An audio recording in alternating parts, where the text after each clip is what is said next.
Levin for 5 minutes. Thank you, Chair Huffman, and thank you, Mr. Oliver, for joining us today. I think we all agree how important it is to listen to scientists when developing public policy, particularly in an area like this, where certain industries may have an outsized influence. Mr. Oliver, your agency has been inconsistent in its approach to the rules on sounds in our ocean.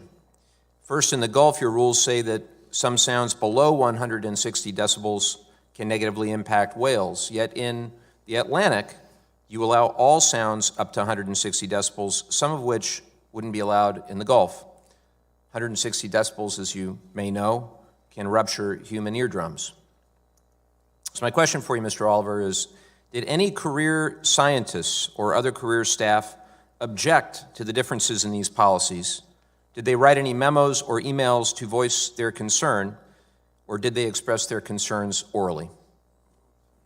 Well, Congressman Levin, if I understand your question correctly, it relates to the different application of measures in the Gulf and the Atlantic. While there is some desire for consistency across regions, there are very significant differences in both the bathymetric aspects of those two oceans and very different species involved in those different whale species, and I can't cite the specific species and the decibel ranges that they are sensitive to, but different species that exist in those two different oceans are very sensitive to different bands of decibel and megahertz, and so what works for some species doesn't work for others. So with respect, I don't think you answered my question. Again, did any career scientists or other career staff object to the differences in these policies? I'm not certain I understand what policies you're referring to, but the answer is no. So I find that hard to believe, seeing it as it is such a significant change in policy to allow sounds up to 160 decibels in the Atlantic, but not in the Gulf.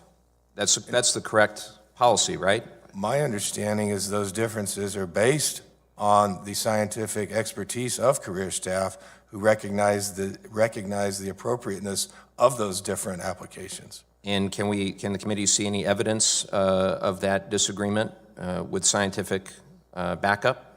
Can that be provided to the committee?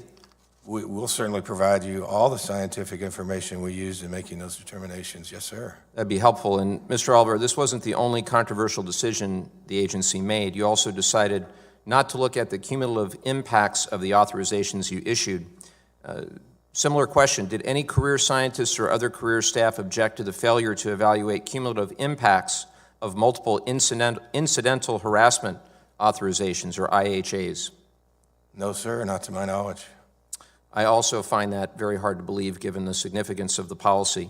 Were there any other aspects of the decision to issue the incidental harassment authorizations that caused dissent within the agency? And if there were, what was the nature of that dissent? No, sir, not to my opinion, not to my knowledge. Oh, Mr. Chairman, I'm concerned about how the decision to endanger the right whale was made. I believe the committee should insist on the production of any documents held by the agency that express concerns about the impact of the decision on the right whales. We won't be able to know the true basis for the decision unless we get these documents, and I find it incredibly hard to believe that there wasn't significant internal debate. So I look forward to the production of those documents to the committee, Mr. Oliver, and I'll yield back the balance of my time.